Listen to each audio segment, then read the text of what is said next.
குருவிக்கு உதவிய யானை. அது ஒரு அழகான காடு.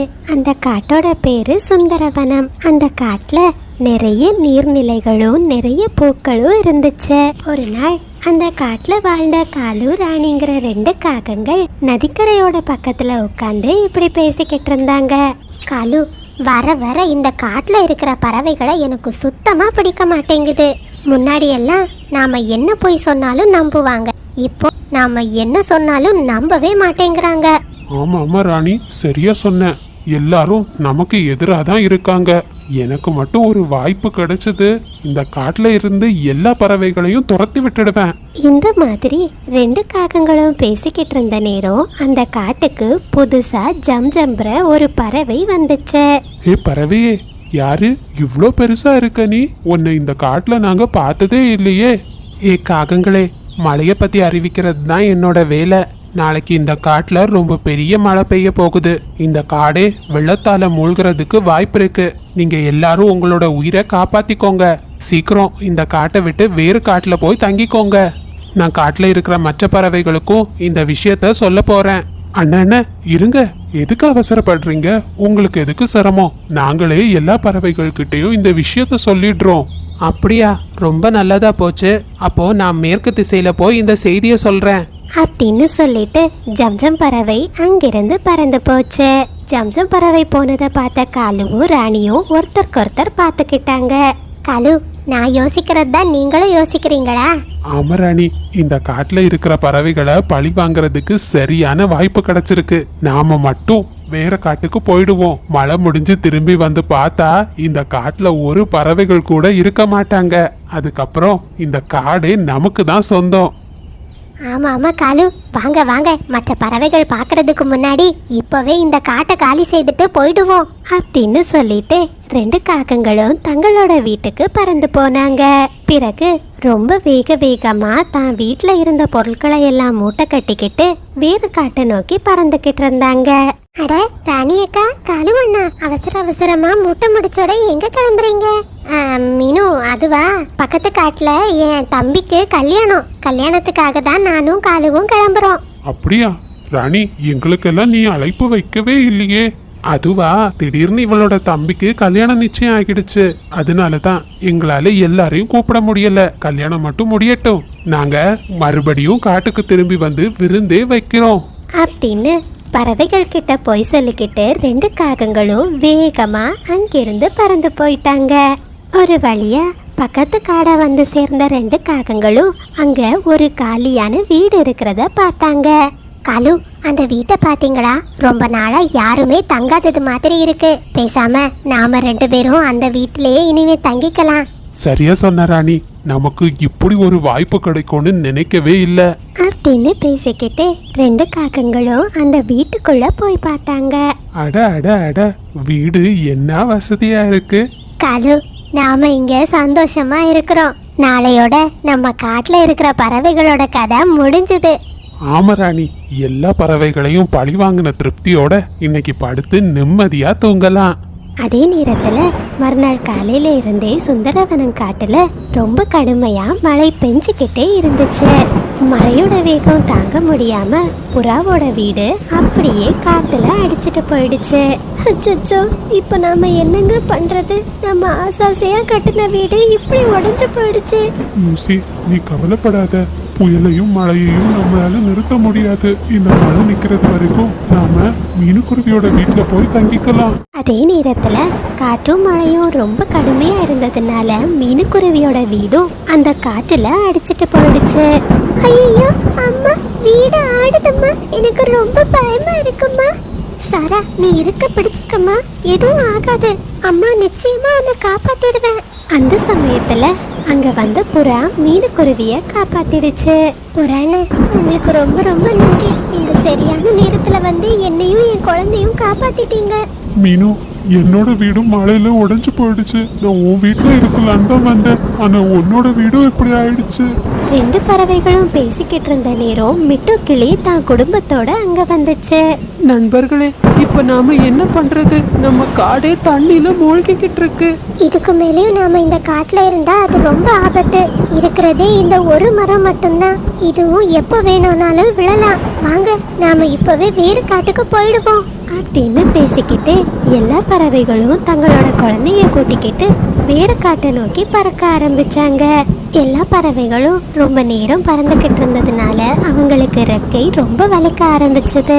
இதுக்கு மேலேயும் நாம பறந்தா நம்மளோட குழந்தைங்களுக்கு உடம்பு சரியில்லாம ஆயிடும். இப்போ அவங்கள மழை நனையாதபடி நாம எங்கேயாச்சும் பாதுகாப்பா வச்சாகணும். நண்பர்களே, அங்க பாருங்க, ஒரு அழகான மர வீடு தெரியுது. நாம வேணும்னா அந்த மர வீட்டுல போய் கேட்டு பார்க்கலாம் அப்படின்னு பேசிக்கிட்டே எல்லா பறவைகளும் அந்த மர வீடை நோக்கி பறந்து போனாங்க. வீட்டுக்குள்ள யாராச்சும் இருக்கீங்களா? தயவு செஞ்சு உங்க வீட்டோட கதவை திறங்க.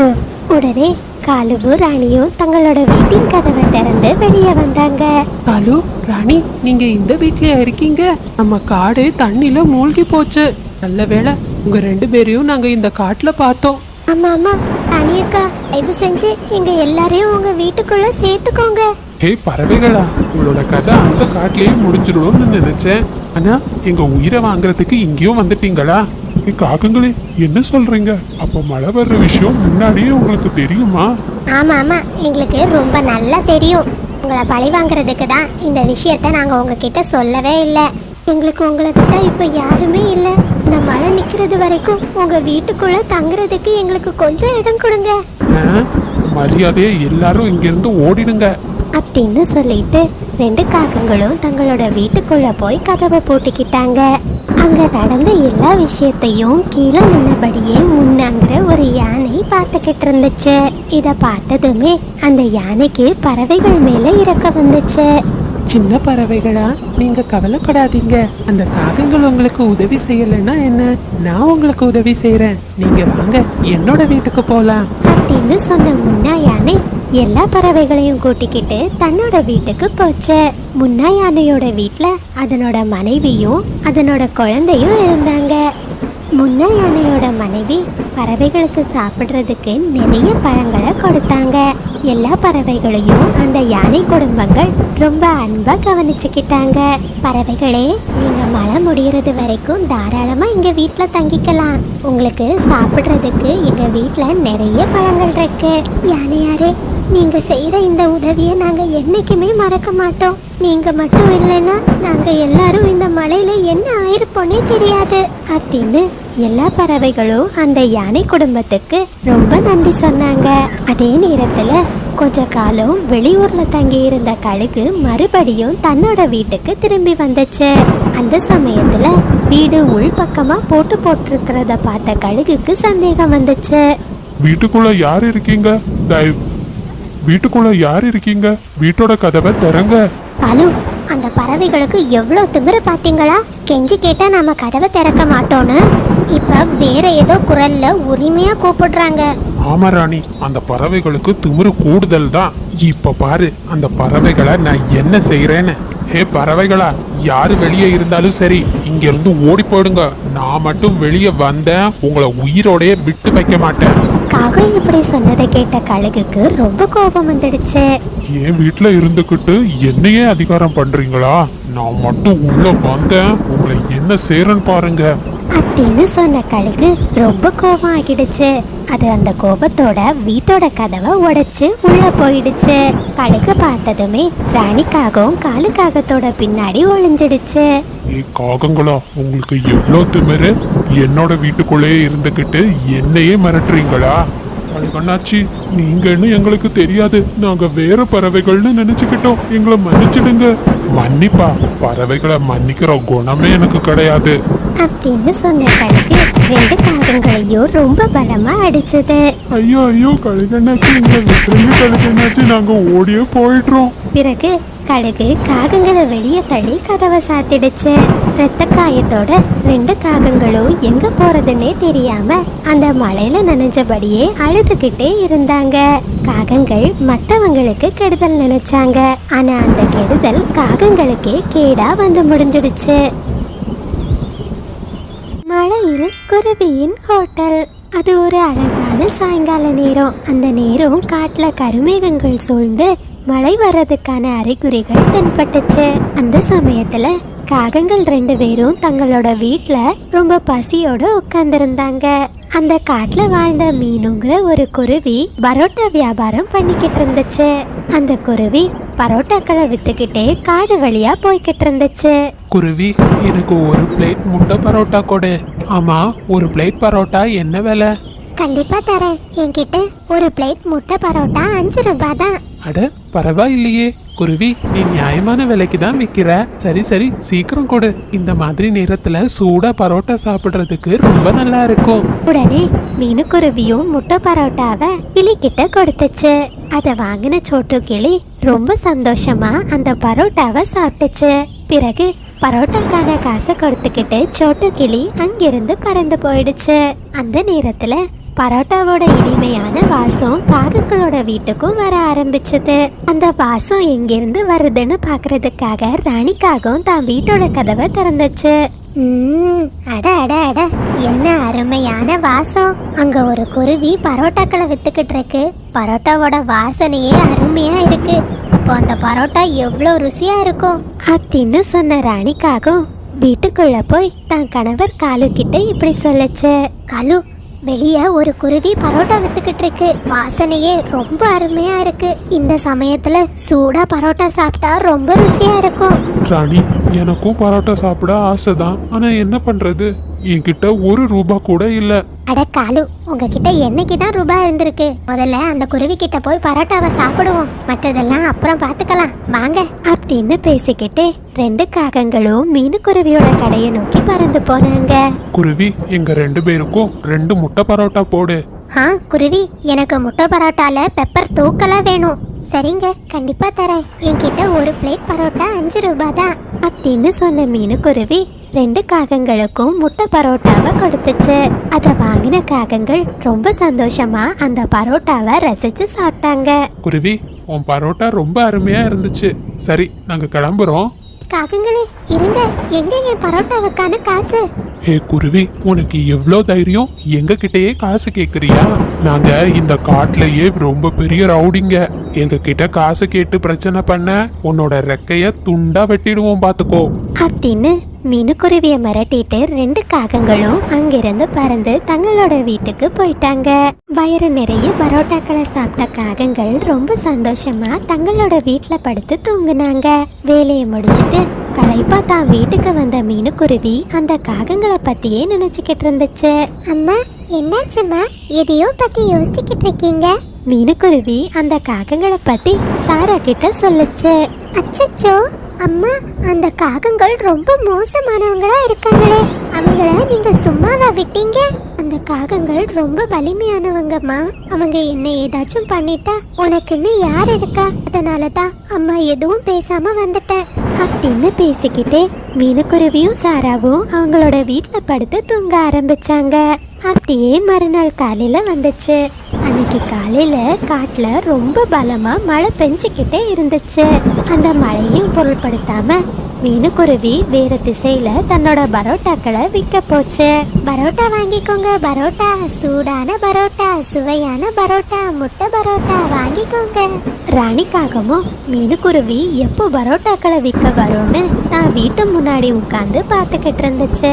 அந்த நேரத்துல ராணிக்காகத்தோட அம்மா ஒரு கொடையை எடுத்துக்கிட்டு ரொம்ப வேகமா ராணிக்காகத்தோட வீட்டுக்கு வந்தாங்க. அம்மா, இந்த மழையில ஏமா இங்க வந்தீங்க? மகளே ராணி, என்னை பார்த்த சந்தோஷத்துல எப்போ வந்தீங்க அம்மான்னு கேட்பேன்னு பார்த்தா ஏன் வந்தீங்க அம்மான்னு கேட்குற? அது ஒன்றும் இல்லைம்மா, மழை வேற இப்படி பெஞ்சுக்கிட்டு இருக்கு.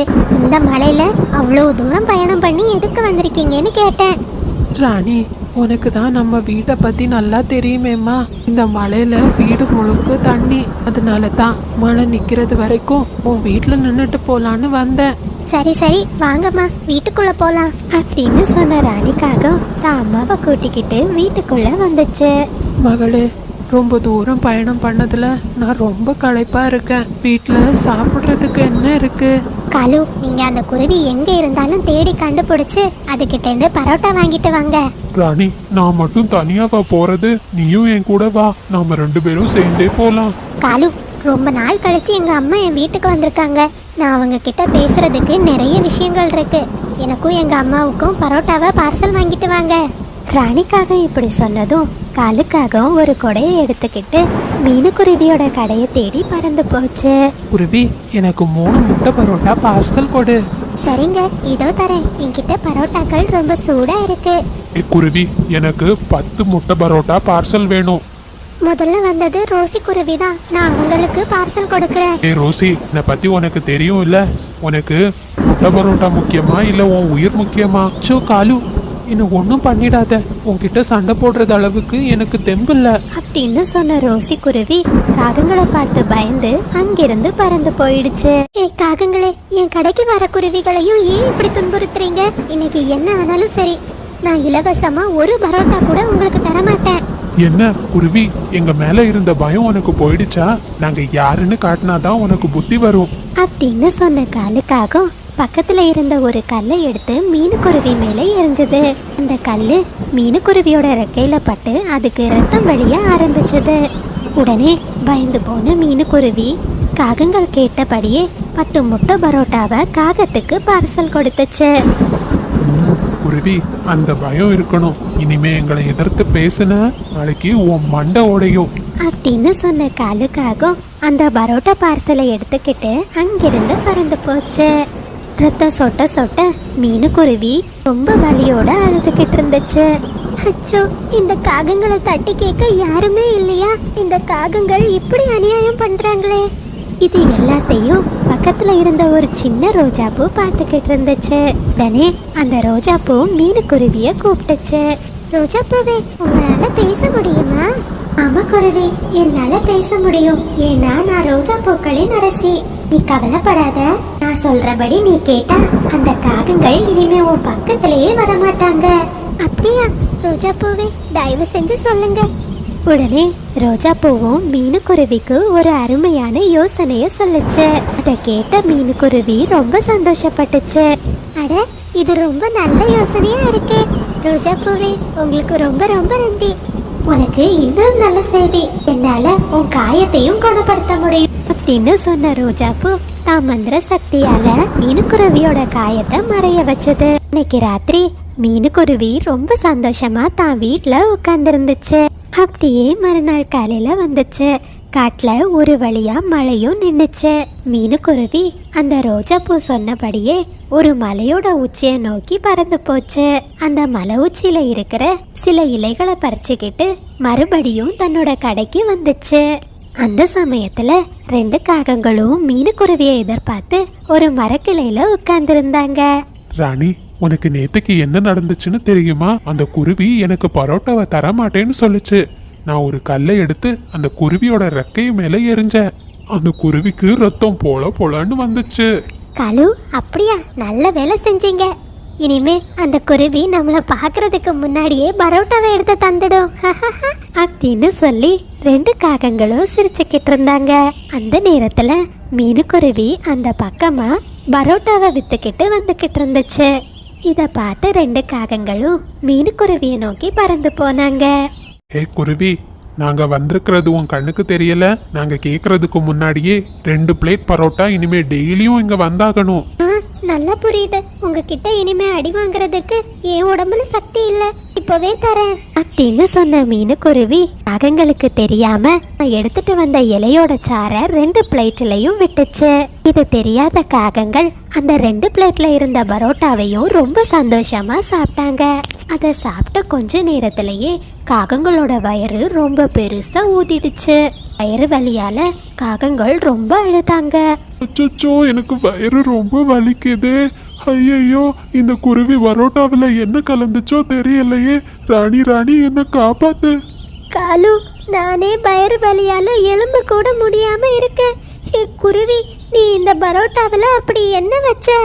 இனிமே உங்களுக்கு இலவசமா பரோட்டா சாப்பிடணும்னு எண்ணம் வந்துச்சு, இந்த வயிறு வலி தான் உங்களுக்கு ஞாபகம் வரும். இனிமே என்ன மாதிரி சின்ன குருவிகளா தொந்தரவு செய்யாதீங்க அப்படின்னு மீனுக்குருவி அந்த 2 காகங்களையும் எச்சரிக்கை பண்ணுச்சு. பிறகு தான் பரோட்டா வண்டியை எடுத்துக்கிட்டு அங்கிருந்து போயிடுச்சு. காகங்கள் 2 பேரும் வயிறு வலியால அழுதுகிட்டே இருந்தாங்க. நண்பர்களே, இது சப்ஸ்கிரைபர் விருப்பத்திற்கான நேரம். அக்ஷரா, அர்ஜுன், ரம்யா, உதயா, ஆகாஷ் எல்லா குட்டீஸ்க்கும் ஒரு பெரிய ஹாய். ஹாய் ஹர்ஷா, நிலா, ஜீவா, ரக்ஷித், விக்கி, விசு எல்லா குட்டீஸ்க்கும் ஒரு பெரிய ஹாய். பாரதி, உங்களுக்கு இனிய பிறந்தநாள் நல்வாழ்த்துக்கள். அனுஷிகா, இலிஷந்த் எல்லா குட்டீஸ்க்கும் ஒரு பெரிய ஹாய். தர்மி, சஃபத், யமுனா எல்லா குட்டீஸ்க்கும் ஒரு பெரிய ஹாய். நீங்கள் அனைவரும் அளித்து வரும் அன்புக்கும் ஆதரவுக்கும் மிக்க நன்றி.